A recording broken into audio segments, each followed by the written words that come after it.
দেশে যদি নাকি একটা নির্বাচিত সরকার আসে এবং সেটার প্রধান যদি নাকি তারেক রহমান হন, আমি আপনাদেরকে কথা দিলাম, মানে আমি আমার নিজের জায়গা থেকে আমি যতটুকু বুঝতে শিখেছি তারেক রহমানকে, বিএনপির বিগত দিনে যে সরকার ছিল তার চেয়ে অনেক ভালো কিছু একটা দেখবেন।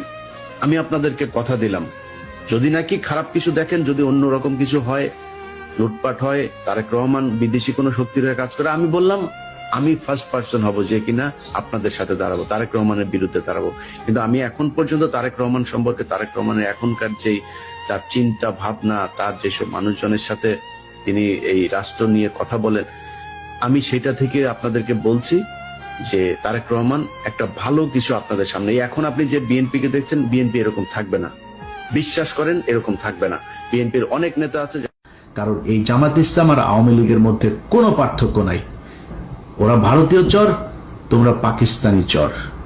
আমরা পাকিস্তানের সাথে প্রচন্ড ভালো সম্পর্ক রাখতে চাই, কিন্তু তুমি পাকিস্তানের হয়ে এই দেশের বিরুদ্ধে, মানুষের বিরুদ্ধে যুদ্ধ করে তারপরে এই দেশে এসে রাজনীতি করবা, রাজনীতি করতে এসে যখন যার দিকে মনে চায় তার পক্ষ হয়ে কাজ করবা, আর তোমারে আমরা কোলে তুলা তুলা নাচবো, এটা মনে করার কোনো কারণ নাই।